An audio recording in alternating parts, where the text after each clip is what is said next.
Welcome back to the Sideline Live podcast. You can follow us over on Twitter and Instagram at the Sideline Live. We'd love to hear from you. On episode 97, I'm delighted to be joined by former professional soccer goalkeeper and 2013 All-Ireland winner Shane Supple. On this episode, Shane discusses leaving professional sport at age 22, the importance of a second career, training behind Stephen Cluxton and so much more. I thoroughly enjoyed chatting with Shane, so I hope you enjoyed the episode. Hi Shane, thanks a million for joining me on the podcast. No problem, alright. Before we get into everything, I'd like to give the listeners about 30 seconds or so to give themselves a bit of an elevator pitch to those who might not know who they are. Jesus, where do I start? Played professional football in the UK from the age of 15 to 22 with Ipswich Town. Retired at 22, came home, played GAA with my local club, St. Bridget's, for 6 years, as well with the Dublin setup for 1 year in 2013, Jim Gavin's first year. Won a club championship with Bridget's 2011, and went back playing soccer in 2016 with Crumlin United, and eventually ended up back in the professional game here in Ireland with Bohemians before being forced to retire in 2018 through injury. And now coaching with Bows in the academy and doing a bit with me GA as well. For you growing up, where did the dream start to play professional football in the UK? Probably down in the mini leagues in Verona, my local club in Blanchardstown, where we played with for 4 years or so before moving to Home Farm. But that's where it kind of would have started around 6 or 7 years of age. That's my first memory, really. And when did you realise you had a bit of talent? Was it kind of around the teenage age when stats start calling, or did you always have this kind of belief that you were a talented goalkeeper?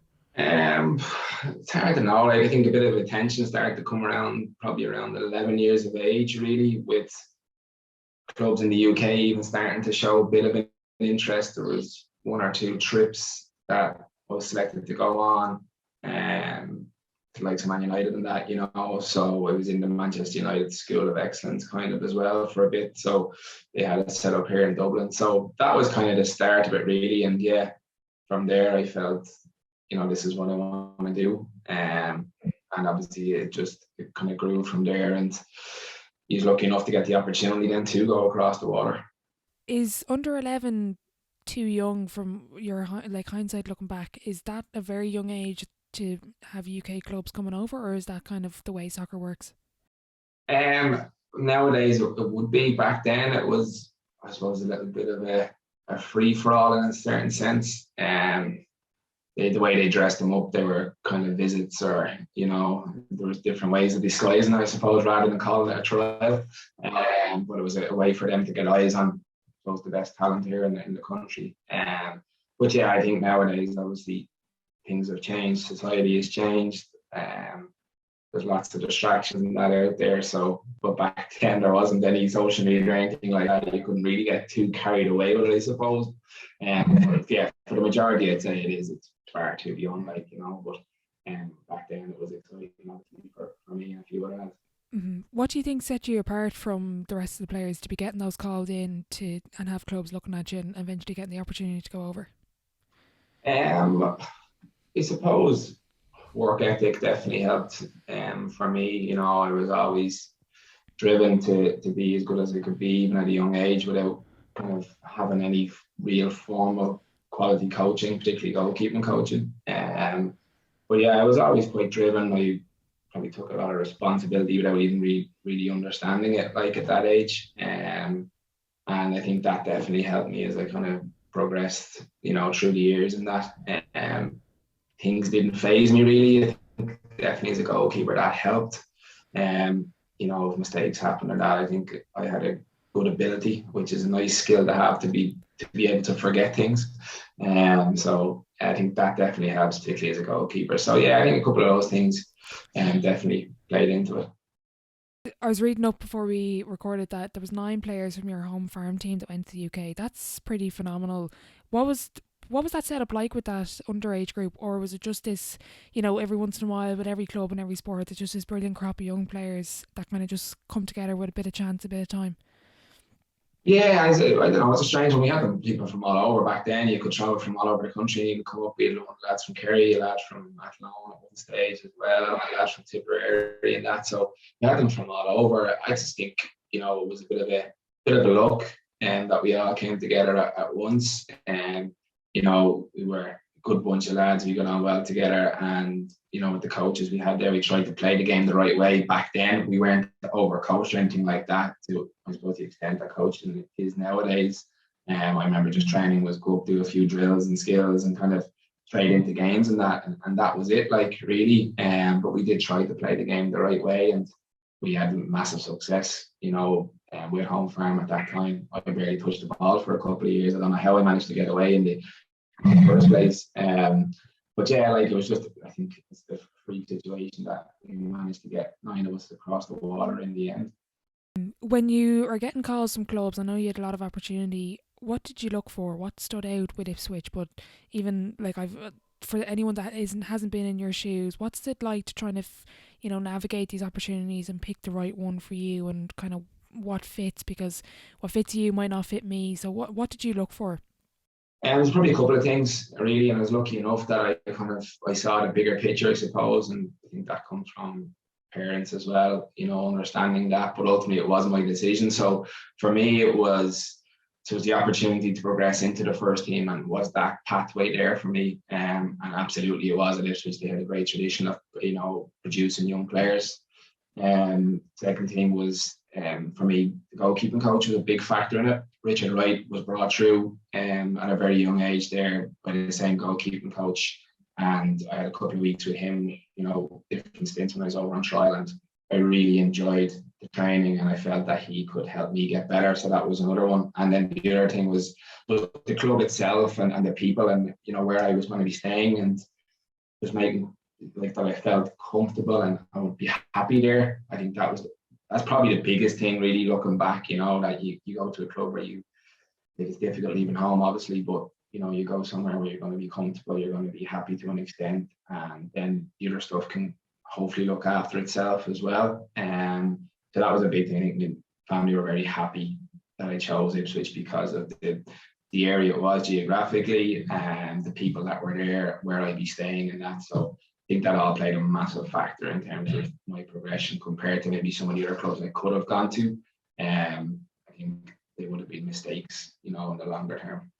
A lot of the guests I have on, the parents obviously play a big role, and obviously as a schoolboy, you have to involve your parents. At what stage were your parents kind of on board with this dream? And a lot of the guests, their parents kind of make it their dream as well. But at what point did they kind of know you were going to the UK and kind of support you in that? Was it from that early age of getting those looks at under 11, or was it when those opportunities started to come in?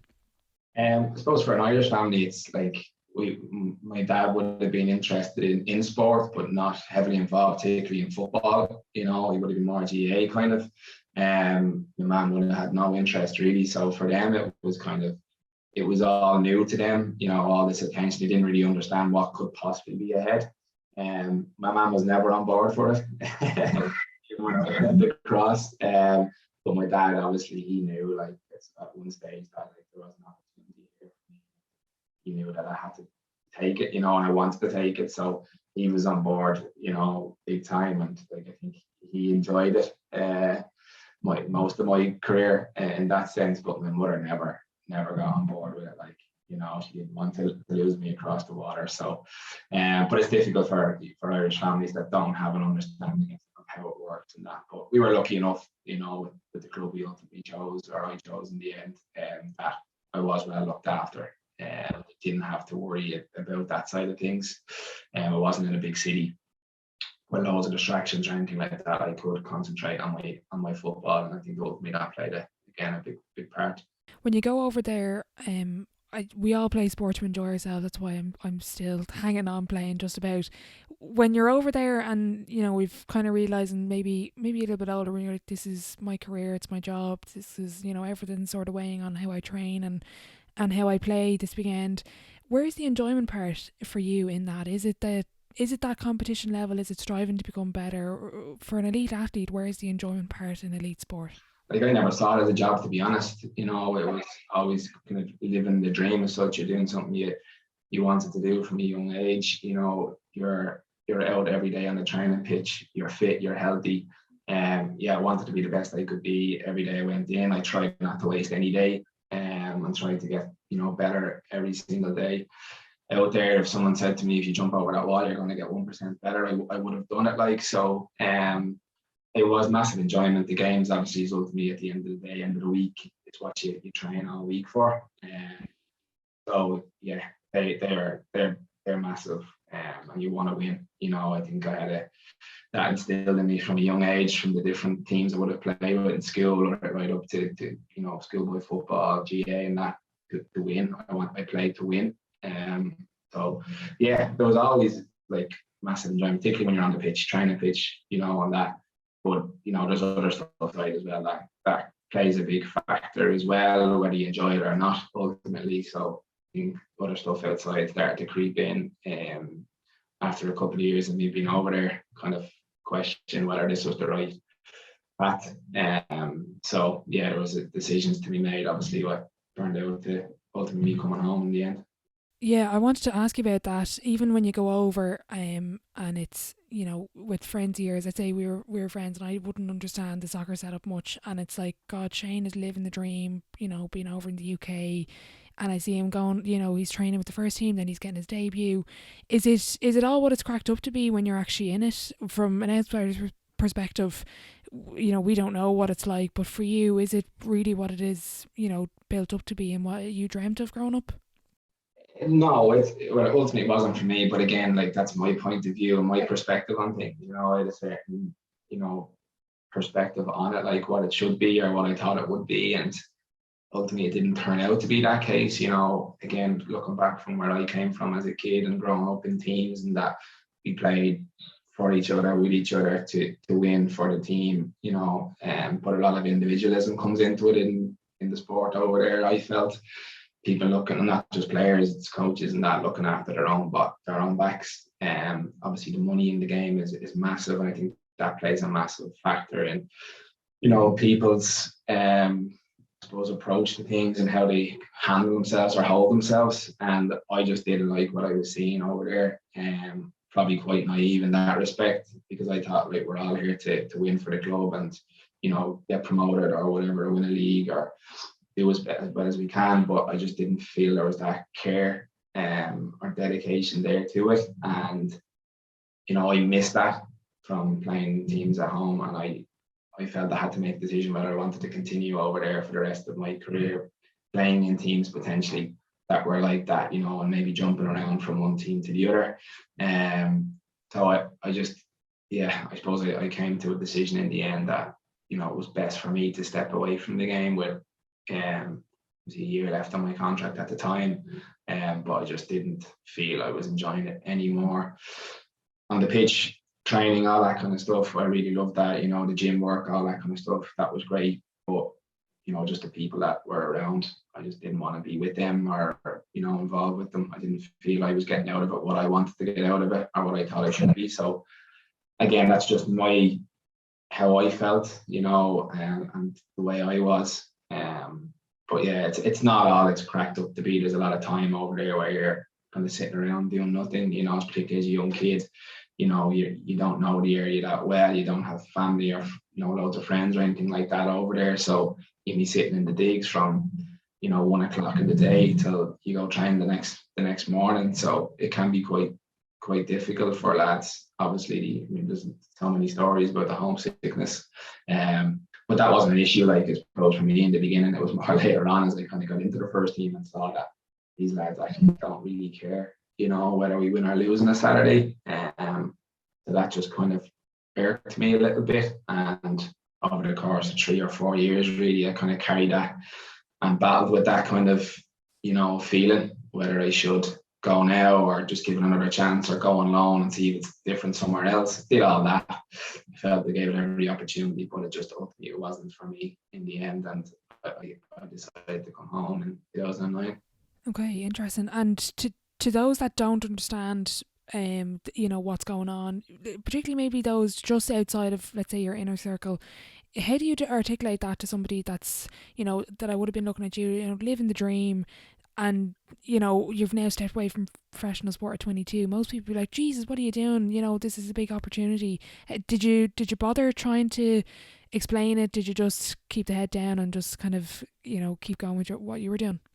For a little bit, I did try to explain it. I probably couldn't explain it myself really well enough because I didn't know myself, I suppose well enough at that stage to be able to articulate it. But then it came to a point where I couldn't be bothered anymore trying to explain it. I get why people would question it, and go, "You're crazy, you're mad, giving up the opportunity financially, all that kind of stuff." I do get that, but same time, it's my life, and I want to do it the way what I want to do and how I want to do it, and I wasn't getting out of it what I wanted to get out of it. So, I think I'm better able to now kind of articulate that and the reasons why. And still, people won't understand that, won't get it, and will question it, the whole time. But again, I kind of feel sorry for them sometimes. But for me, it was time to go, and ultimately, it turned out to be the best decision I made. To be honest, what materialized later on in kind of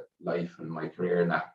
Was it an adjustment period coming home for you, back to Ireland, back to Dublin? You stepped away from sport completely, but even, you had to go back and repeat your leaving cert. Yeah, it was, and probably playing back at the worst possible time as well in 2009, the economic crisis, and the whole world was crashing down around us. So, that was tricky. That was difficult. Particularly going back to education, and that wasn't easy. And then, my plan didn't materialize in terms of joining the Guards and that, because of the situation in the world, and recruitment was frozen there for 4.5, 5 years and that. So I had to figure stuff out and see what I was going to do. So that was a bit tricky and difficult, at that time. So jumped around a little bit doing different things, and that was a kind of a tricky enough time for a number of years there. But ultimately worked out in the end, kind of figured things out. But it was quite difficult, for a number of reasons coming back. But I was lucky, I think, in one respect with St. Bridget's, that played a massive part in helping me settle back in, and the people down there. That was a big thing, and I'll be grateful, forever grateful to them for that. So I was lucky in that sense. It's interesting when you mentioned the UK and how, maybe people didn't care. When you come back to St. Bridget's and even with Dublin, I get this sense that the GAA, it's completely about community. Everyone's buying in. The whole, obviously when you've won the county championship, the whole club and the whole community is out supporting you. Is that probably, while the GAA is now becoming this elite performance, while they're not getting paid, it's basically nearly pro sport at the inter-county level. That community factor hasn't left it yet. Yeah, I definitely think that's a big thing that I missed, and I got that in Bridget's 100%, from the lads down there. We're lucky enough, I think, with the sport in this country that, players are there because they want to be there and they want to do well for each other and for the club or the area or the county or whatever it might be. So we're quite lucky in that respect. I did miss that, as well. So we had a great bunch of lads down there, great management and that. We had a couple of really good years, and it was just really kind of helped me kind of in my head go, you made the right decision here, because I was hoping it would be like that, and it actually turned out to be exactly as I pictured it, which doesn't often happen. So I was really happy the way that panned out with the club. But we're really lucky to have that here, and hopefully we'll never lose that, although it's moving more and more into the kind of professional side of things in every sense, but I suppose monetary sense in terms of pay. When you come back, and obviously you were had so much success at Bridget's, you were drafted into the Dublin team with Stephen Cluxton ahead of you. Even with professional sport in the UK, how much of elite sport is down to talent versus opportunity? It's kind of come up a couple of times where we could be on par, talent wise, but you just got the opportunity to go and I didn't. Is there a percentage you could put it down to without pinning it too much of talent versus opportunity in elite sport? Yeah, I'd say it is. I don't know. It's hard to say what percentage would it be. I'd say it would be a small enough percent in terms of opportunity. I think there's certainly lads there that would be late developers that, were kind of cast aside far too early and didn't get the opportunity, and probably that had a massive impact on them and their commitment maybe and that to the sport. So they never really got the opportunity to see where they could actually end up, or the level that they could end up at. So I think, yeah, definitely, particularly the way we do talent ID, or did it back then. Probably there was a lot of players that, could have come through, even in my team and home farm, we had Chris McCann, who, didn't go across till he was 18, to Burnley, and probably ended up having one of the best careers out of all the 9 of us that went across in the end. So I think there's a lot to be said for those kind of lads being given the opportunity to progress at their own rate, and they're probably better placed to have a successful career because they've had to fight that a little bit harder as well. But yeah, it's hard. It'll be a small percentage, I would say, but there's definitely people that have missed the boat because they're too small at a certain age, not physically strong enough or whatever it might be, and they've lost out. When we're talking about the current League of Ireland and young players at the moment, obviously with Brexit they're not going to the UK maybe as early. I know it's maybe for Cathal Heffernan, he's obviously gone to AC Milan, but do you think that's going to benefit the players, let's say from an education point of view, the league from the talent point of view, that they are staying, or is it a case for individually that they're missing out on this opportunity to go over early and be exposed to this different level of football from an earlier age? I think there's some that will possibly miss out because they're ready to go and they're probably going into a more professional environment with better coaching than that at a certain stage. But I think overall, I think it will be better for our players. I think we'll have, more success stories from players going over at 18, having maybe come through academies into a first team in the League of Ireland, maybe playing, 30, 40, 50 games and having a better understanding of men's football. I think the challenge then for them is when they go over to England, are they going into a 23 setup where probably a step back for them? I think the best case scenario is players playing, here maybe 18, 19 years of age, going across straight into a first team. I played with Warren O'Hara, who went across to MK Dons. He's played over 100 games for them. They nearly got promoted this year. He's played every single game, I think, for them this year. Good head and the shoulders as well, but I think lads like that, I think will have longer careers in the game, will be more prepared to go over. Obviously, educationally, they'll have completed their leaving certs. They'll be more mature, you would imagine, going over and better prepared to deal with, the trials and tribulations that come up over there. So I think overall it will be better. I think we've got a long way to go here in terms of what we do as a country in terms of producing players and helping them in terms of facilities and coaches and stuff like that. We don't have an industry here for it yet, so we're a long way off ourselves and kind of helping lads get there, but it's going to take time, obviously, with the situation in the FAI and all that as well. It doesn't help. Yeah, exactly. You spent a bit of time with Legacy Consultancy as I think you was a sports agent or sports consultant. You were planning on getting involved in sport in a different angle, but I think in the end you said you weren't a huge fan of even the industry. It didn't really appeal to you from that sense. Yeah, I probably had some ideas myself that I could maybe change things a little bit and approaches and help players and their families and that, but it's tricky in Ireland. There's so many agents coming over here or based here and they're promising everything under the sun. There's dodgy stuff going on.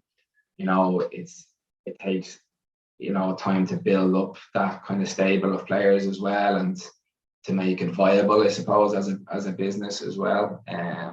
But yeah, I suppose the murky world of football agents and that, I kind of saw some things, and again, as much as I kind of had idealistic views and how I could do it and make things different or do things differently, we gave it a go for a good while, met some good people and helped some lads out and that, but I think we didn't see a really viable business in it longer term, in terms of the way things were done and had to be done to get stuff over the line. It kind of wasn't matching with our values and that, so I decided to kind of move on from that. And that was probably during that period of 6 years or so when I came back from England, where I kind of figuring things out and where I could fit into the world and that. So, but it was a good experience and definitely and helped kind of inform me for decisions later on as well. I want to talk about Gaelic football for a few minutes. When you're coming back, how long did it take for your natural Gaelic ability to come back from the soccer? Was there much of an adjustment period on the pitch for you between the two sports? Not really, to be honest. I hope the lads would say the same. But I think, yeah, I kind of slotted back in quite quickly.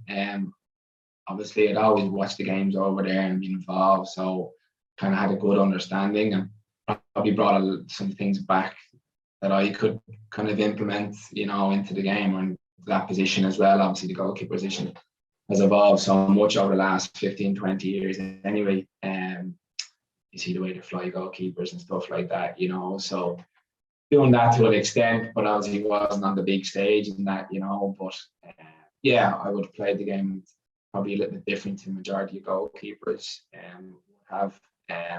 And that's probably bringing in some of the way I played the game in England as well, I would try and involve myself as much as possible, be a good communicator, and would play quite high up, and would read the game decently, I would say. So I was a little bit different, I think.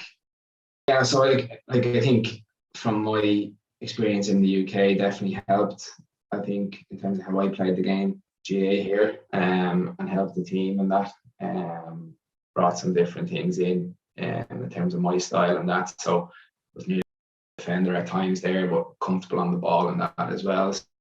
But obviously there's not as many, I suppose, responsibilities maybe in terms of the role as there is in soccer. Like, you've a lot more to think about and deal with in soccer compared to Gaelic football. A little bit easier maybe Gaelic football, apart from probably restarts and kickouts. Obviously there's a lot of pressure on nowadays to retain possession and that, so but apart from that, I was quite comfortable with with playing the game. What was more difficult from a soccer point of view compared to Gaelic?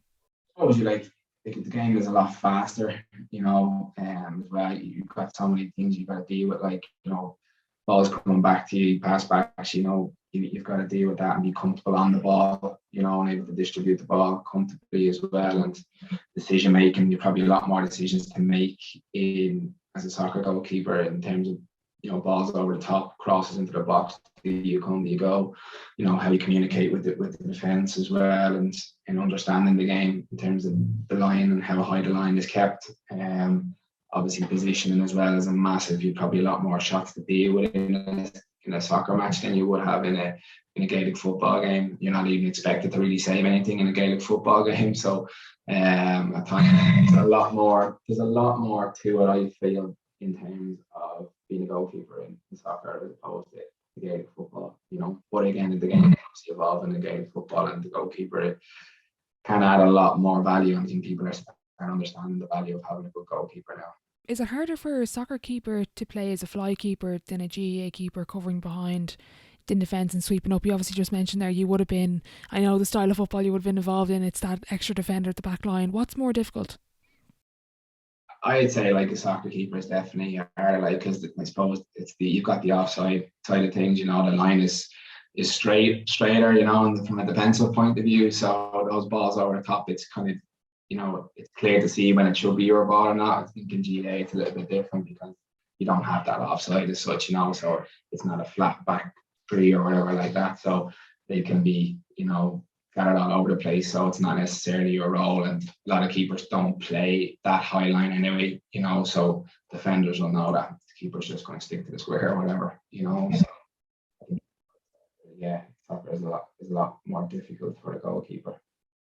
How do you find watching the game now when you see the likes of Niall Morgan and Rory Beggan up the pitch tackling each other? Is that something, if you were still playing, that you would have maybe been drawn towards? Do you think this is not a fad, but do you think people are realising the value of a goalkeeper? But what do you make of all this sort of, outfield? Even Billy Hogan would have been up.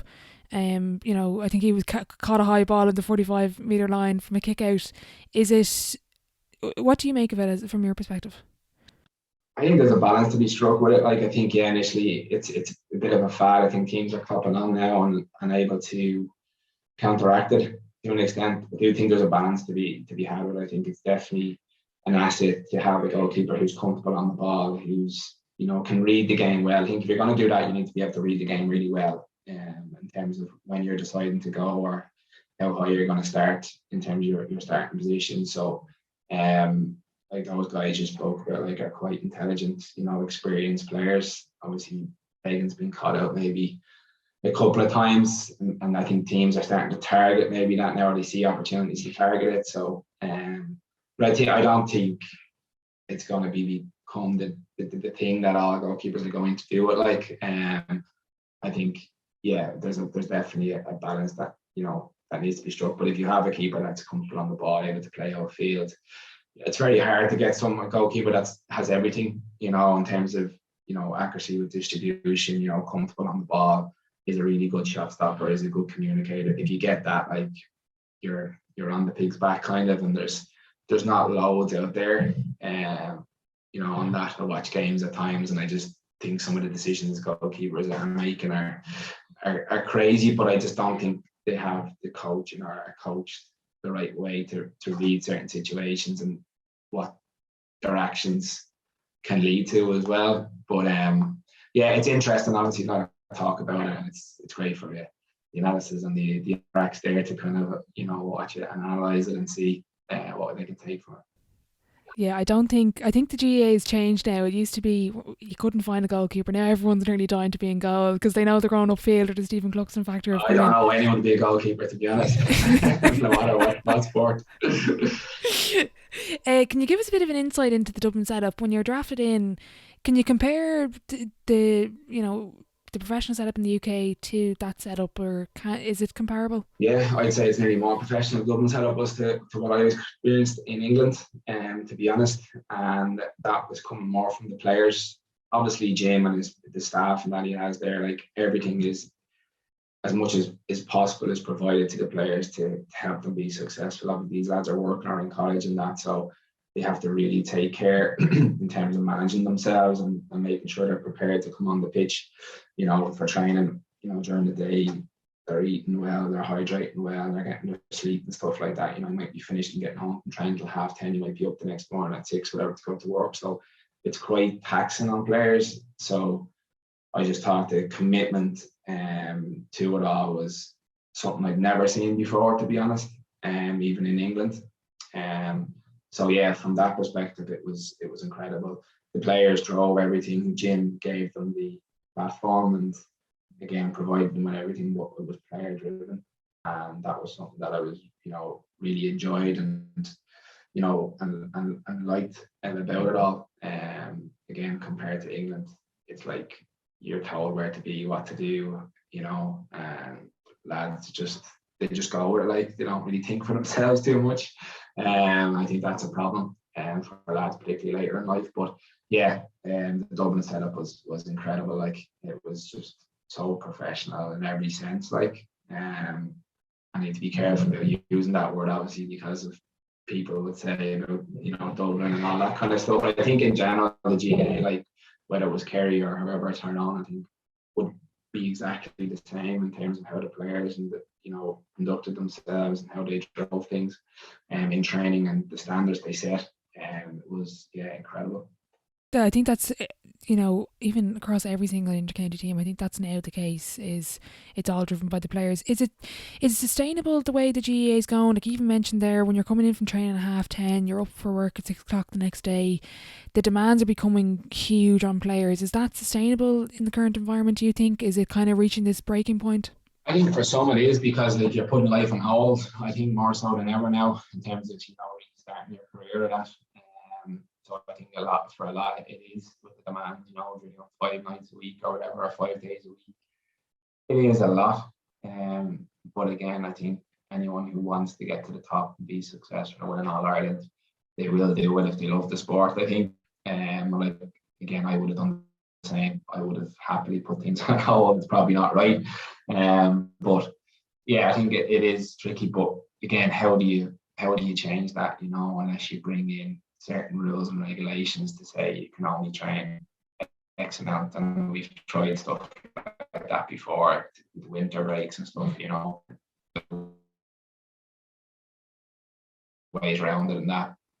So I think it is, but again, it's personal decisions for people that have to make. I think more so, particularly as they come into their late 20s, that and they decide what they want to do, particularly with, I suppose, the situation in the world now with in Ireland with getting a house, being able to provide for your family and stuff like that.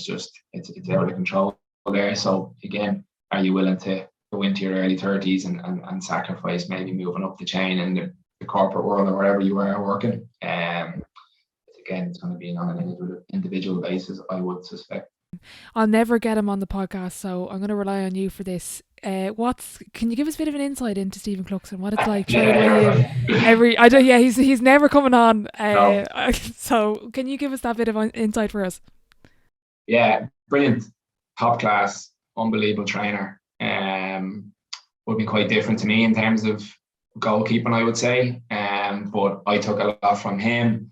I think he took some bits and pieces from me in terms of what I suppose from my background in the UK and stuff like that. But yeah, love training with him. Brilliant too. Worked really well together, pushed each other. We had some good nights out as well.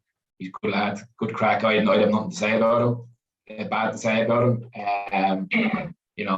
He's a top class fella. Obviously, it's so important to Dublin down through the years. That captain the team, obviously through the glory years. But yeah, people have that certain perception of him. But he's actually a gent. So yeah, I wouldn't say a bad word about him. I'm not looking for the bad word. I'm just looking into even the work ethic. Like, is it true about showing up to training a couple of hours early to be kicking balls over the bar from? Yeah, he'd be there. He'd be the first there. He's lucky now. He's a teacher, obviously. He'd be there. He'd be there the whole time. Someone that got every ounce out of himself, I'd say, and never wasted a moment. Did the extras. And obviously he's had the career he's had, and he'll go down as one of the best ever. So he was an incredible, driven individual. When you're going into those sessions and, even you said it yourself, kind of, being behind him, he was a revolutionary in the game. What's it like, that conversation with yourself, kind of going in, you're putting in all this commitment and maybe not seeing the reward out of it? And I mean reward is in playing time, because we play sport to play games. What's that conversation like with yourself? I suppose initially it was, I'm here behind the best in the country and you're probably not going to play, but give it a go and see what happens. He's maybe coming towards the end, but obviously that wasn't the case. I knew that after 2013, there's no point in sticking around. As in, it was brilliant. I really enjoyed the time there, but I want to play games, and I felt it was best for me just to go back to my club. Cause you're not going to get in ahead of Stephen. There's no chance. Unless he's injured or something like that. And again, I wasn't prepared to stick around and miss out playing games with my club or whatever, and give all that time not to play. So again, I spoke to Jim about it. He understood. I did a commitment to work and stuff like that. I felt better focusing on them and playing with the club and giving the club my time. So yeah, that was my decision at the end of the 2013 year. You won an All-Ireland that year, but I heard you speak before, I think it was a presentation about, you didn't maybe count the medal because you didn't maybe contribute. Can you just give us a bit of an insight into that? Because not everyone might have that mindset, but I can get the sense from your competitiveness that for you it's different. Yeah, I didn't feel at the time that you really earn it. I think, yes, you definitely played a part in terms of, being there the whole year, pushing people, driving people and training and stuff like that. You do play a part, but again, it's not something I look back on and go, I won an All-Ireland. I wouldn't really say it to people, to be honest. My dad has the medal somewhere. It's obviously nice to have been part of it and that, but I wouldn't look and go, I really, played a major part in us getting over the line there or winning that All-Ireland. So that's my outlook on it. It still is. I did play a bit of a part, but it just it's not one of the ones I look back on and go, yeah, I really played a big role in that. You got back involved with Crumlin United. For years you had said no. What changed? What kind of sparked in your head kind of the interest again? I suppose what would you call it? My kindness kind of changed. My kindness brought me back. I felt I should help the club out because they were so good to me in terms of I was coaching at the time. They gave me the facility and stuff like that, and the manager had been on to me for years to come back, and I was adamant it wasn't. And he was in a bit of a pickle at the time, and they said, right, I'll just help you out this once, but that's it. And it just spiraled out of control from it, really.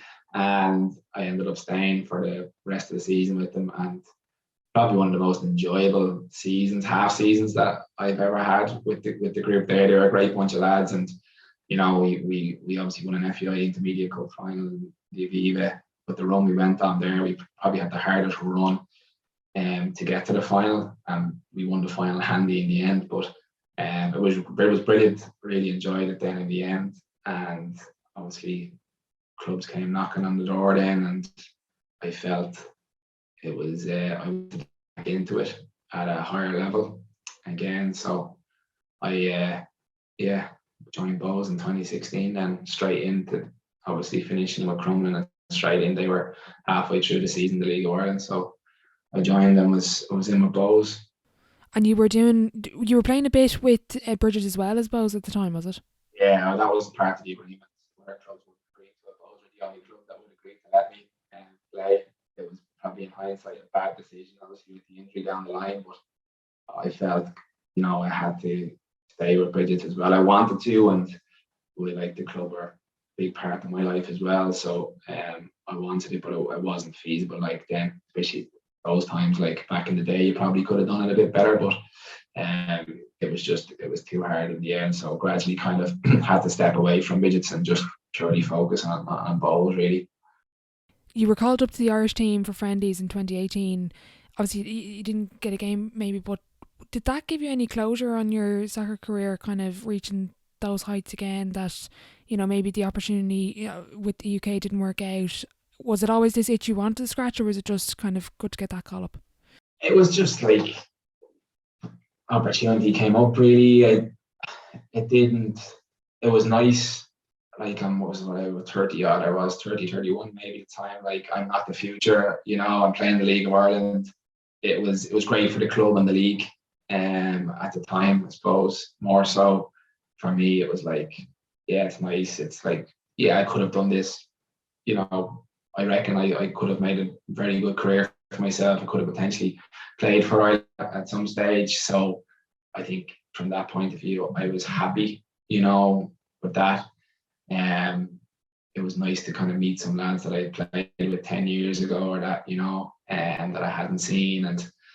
But yeah, there wasn't like what could have been or anything like that for me. It was actually more, yeah, you made the right decision in the end, even more so probably than you thought. So, but yeah, it was a nice experience, to be involved. Obviously, played against the world, who ended up being the world champions, France as well that year just before they went across. So it was a good experience. You had to retire then again for the second time. Obviously, this time it was through injury. How difficult is it to retire through injury and, not being able to kind of, decide for yourself, when you're going to finish up? It probably would have been more heartbreaking if I had been younger, to be honest. I think for me, it was difficult initially in that, but I had a really good time playing career, I suppose, whether it was GAA or soccer, and I can look back on it, with good memories and that, and with no regrets. I suppose I feel like I got everything out of myself that I could have, and I didn't waste any time, I suppose. So I think from that point of view, it was a lot easier for me to cope with and deal with. I didn't want to retire, obviously, but yeah, I think from that point of view, it was easier to handle. Looking back on what I did, how I did it, gave me a lot of, I suppose, comfort in that in the end. So yeah, that made it a bit easier. Do you think if you hadn't gone back, that you would have if you would finish up at 22 and, you know, left it at that point and put a full stop there, would you have maybe at this point now looking back with regret, or would have made any difference?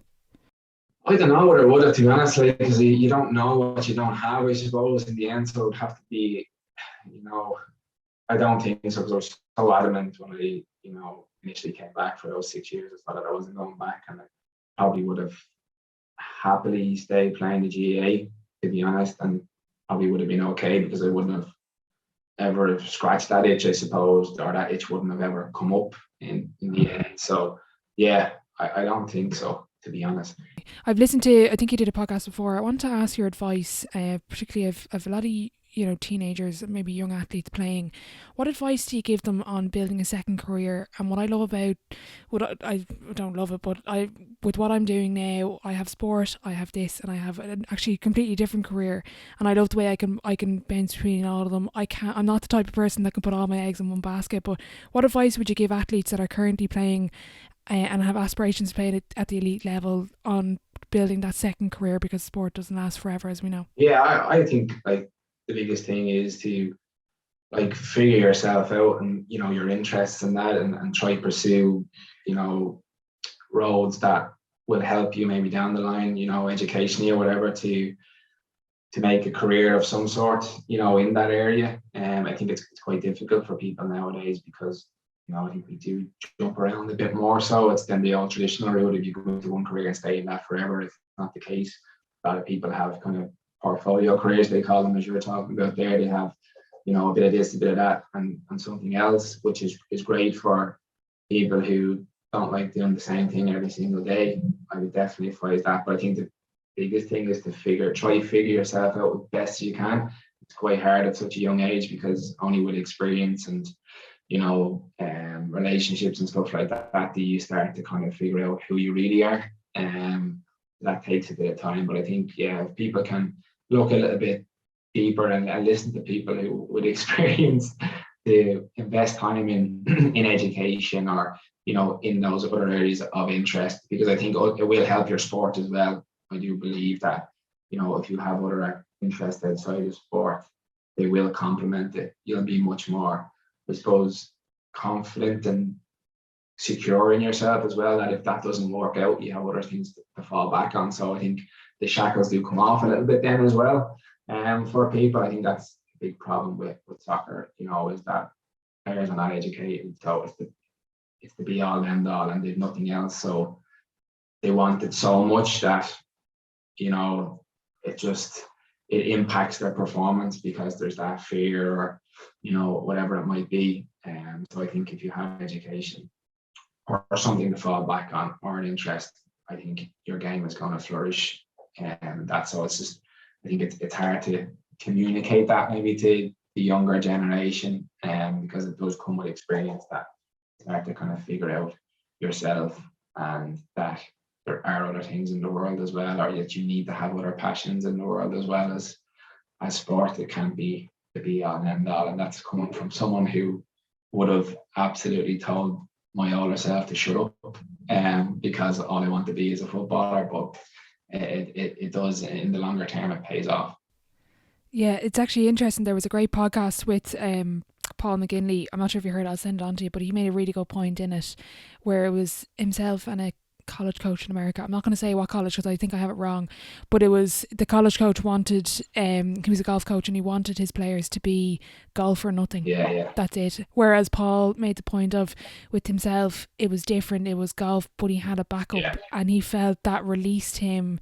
Not released him, but kind of gave him that freedom of, look, if this doesn't work out, I have a fallback. Yeah, absolutely. I think that's attitudes as well, particularly in the UK in soccer. Like, I remember coaches would say it's very similar to what that coach would have said, or that teacher would have said, you know, and players just, it doesn't help them, you know, it doesn't help in the long term, because there's that fear and anxiety then that this doesn't work out, like, you know, that's where am I kind of thing.